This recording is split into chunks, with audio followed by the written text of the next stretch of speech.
Let her tell you a little bit more about Christopher and his family speak at this point. Excuse me, sorry. Hello, I'm Regina, Chris's mom. This is very hard for me. Chris was something special. He was a unique person. To know him was to love him. If you're hungry, he would feed you. If you were shirtless, he'll give you the shirt off of his back. Anything you need, even if it was an encouraging word, Chris always had that. Chris was a family man. He loved his children. He loved his wife. He was all about himself. He had just started his clothing line, Make It Look Easy, and he was so proud about that. And that was called Mile. Chris would sing. He was a singer. Man, he had a lot of stuff up underneath his. He just finished electrician school, and he got his certificate of that, and he was proud of himself, and I was so proud of him. He loved the Lord with all his heart. Chris was never in those streets, but he was not dumb to the streets. He would always say, Mom, when you're out there, keep your head on the swivel. Always look around, be mindful of your surroundings, you know. And I'm standing here today, which I should not be, in proxy for my son. I want to see justice for my son. And I forgive. I totally forgive Anthony and whomever the shooter was or is. I forgive you. But I still want justice for my son. I do not want his death to be in vain. Where there's a family, you just didn't take my son, her brother, a father, a husband, a friend, a cousin, a grandson. You just didn't take my son, but you took a part of all of us with you. My life would never be the same before my son. Every day is a struggle for me. I fight depression. I fight PTSD. I fight it. I miss my son every day, all day. My son is constantly pretty much on my mind. I go to sleep with him on my mind. I go to work with him on my mind. I'm at work with him on my mind. You know, you've done something really hard. My heart is broken. A piece of my heart is in heaven. And because of that, and because of your actions that you did, my grandsons want my grandson and my granddaughter, whom he loved as his little princess. That was his baby, Braylon. He loved. He won't get to see him play baseball, football, or whatever he wants to be. Won't see her dancing and asking, you know, him for money or whatever. And Britton doesn't have anybody to mentor him or to talk to him through his 18 years and to go forth in life. You took a lot. You took a lot. And I want justice. I really do. But let me say this. If I don't get it, that's okay. I'm speaking for myself because God sees all and he knows all and he's everywhere. And eventually, the sun is going to shine in that dark place where you're at, and you will be seen. Your day is coming. You want to talk? Danny, you want to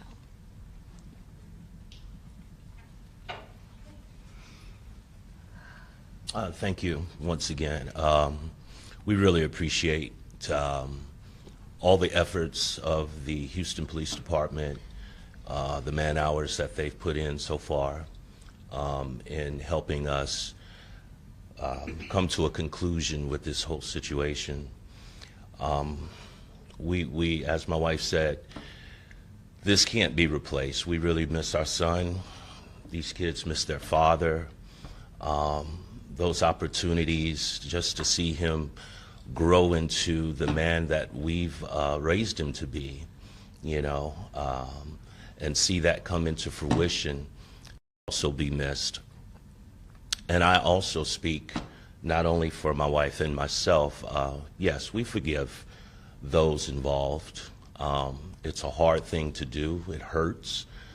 Daily we have to deal with the trauma, days that we're having to relive those certain events. But we're going to be okay. He covers us now in life, and we will continue to carry out his name and his legacy at whatever capacity God allows us to. So again, I want to thank my family members for being here, my daughter-in-law, my grandkids, of course my wife, our minister and friend, Pastor Dexter Utley. We want to thank everyone who's over the last 2 years been able to pour into us, been able to talk with us, and just kind of hold our hand through this whole ordeal. We appreciate you all. But again, Christopher Debase was an amazing man. Just not a man for friend, but a man of God more importantly. And it's nothing that can replace a child. You know, there's just nothing, there's no words to say. This is a fraternity that we did not want to sign up for, but unfortunately, we're here now. So thank you. I'm Brandy Debase. I'm his big sister. And it's tough every day. Because not only did you take my brother, my baby brother, you took my best friend. Me and him talked for hours. Hours. I don't have that anymore. I don't have nobody that can cook like he cooked and call me over and say, hey, come get you a bowl. Like, y'all don't understand. And then for my 3-year-old to keep asking for my brother, his uncle, daily, looks at his picture. I want to see Uncle Chris. Y'all don't know how tough that is. So I have to be strong, but it's hard. I don't get a lot of quiet time to myself to where I can just release. I miss my brother like no other. And I just want justice for him. We deserve it. His kids deserve it. His wife deserves it. So if anybody knows something, seen something, please, just say it. Call. Do whatever you have to do to get it out there so we can get justice. Thank you all very much. Now I want to take this time to open up for any questions for the media that you may have of myself or the family. Detective, the video shows that this was more calculated and deliberate. Is that what you guys are getting on the gist? Based on witness statements that we've received from witnesses and through our investigation, this did appear to occur as a prior incident that was planned and calculated to have happened on this night. Like I said, there are people that we still need to talk to, including the person that was probably the closest to the shooter, as you can see in the video, than anyone else that we've spoken to at this time. So yes, it does appear that way.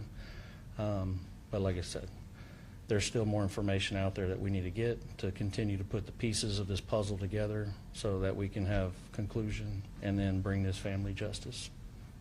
Do you think that this person's just a bystander who just happened to be there, or he's maybe involved a little bit more? Well, we do have some witnesses saying that he may be more involved in it, but until we can talk to him to either rule that out or to confirm that, is one of the reasons why he is a person of interest, and we do need to talk to him.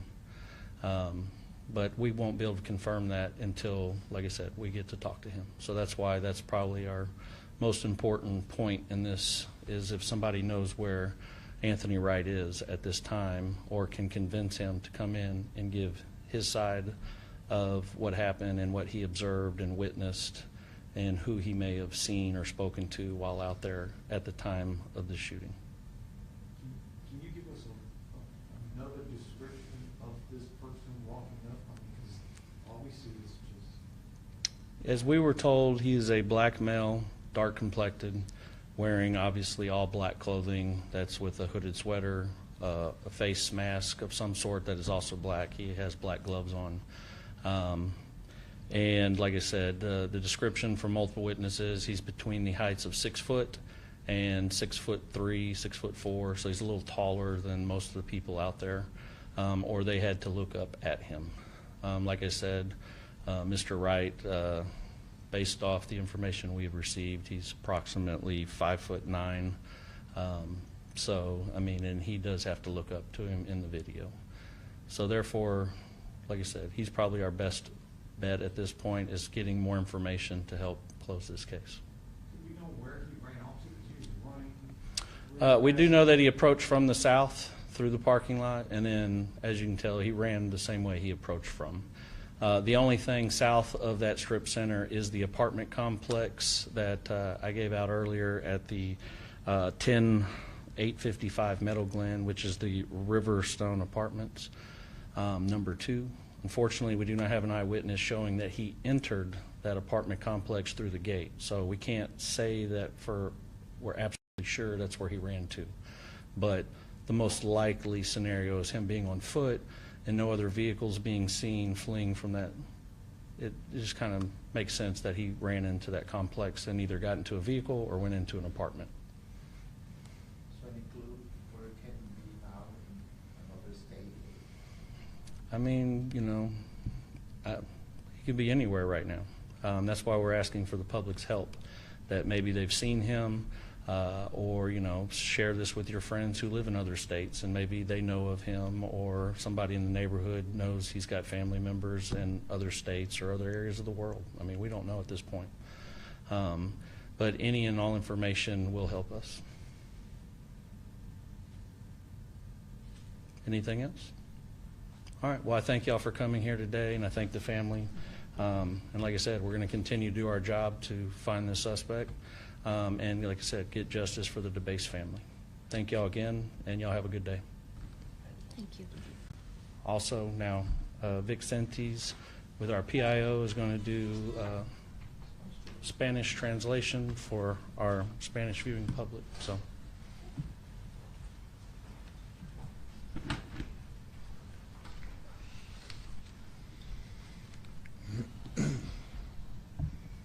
¿Listo? Okay. Víctor Sentíes, vocero del Departamento de Policía de Houston. Les queremos dar información hoy que estamos dando a conocer un video de vigilancia en este caso del asesinato de Christopher Debase, que sucedió el 10 de abril del 2021. Como han podido ver en el video, se ve un hombre que está vestido todo de negro, con una máscara, guantes, a unos 6 pies, de 6 pies a 6 pies, 5 pulgadas de estatura. Se puede ver en un estacionamiento que corre y se acerca al vehículo, donde está sentado el señor Debase adentro del vehículo en el lado del conductor. En ese momento el sospechoso dispara varias veces hiriéndolo y él falleció en el hospital Ben Taub. También estamos pidiendo la ayuda de la comunidad si es que conocen a la otra persona que se ve en el video hablando por teléfono. Es conocido como una persona, Anthony Wright es su nombre. Lo tenemos como persona de interés, no se le han entablado cargos. Queremos hablar con él porque se cree que posiblemente tiene información relevante a este caso y tiene información muy cercana sobre los detalles de este caso. Entonces, cualquier persona en el público que tenga información sobre cualquiera de estas dos personas, que llamen de inmediato a la División de Homicidios al 713-308-3600. Okay.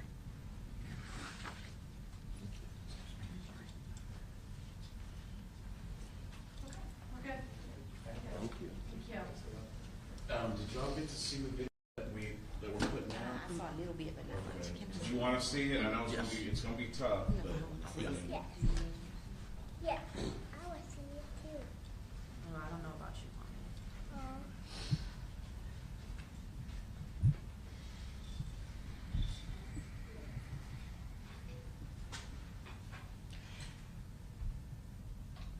Hey, can I see your pretty necklace? Can you show me your pretty necklace? Oh, it's very pretty.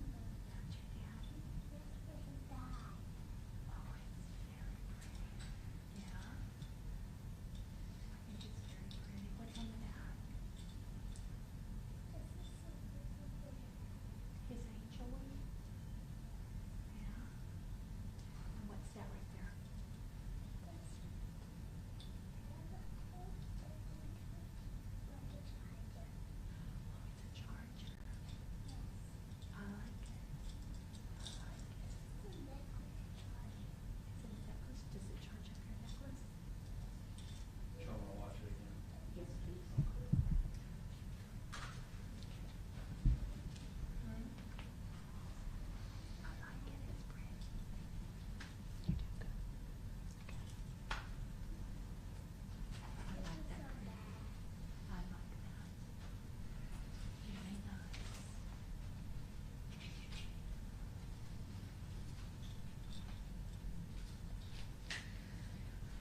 wish I had a police badge sticker and give that to you, but I didn't bring one with me. It's okay? Yeah.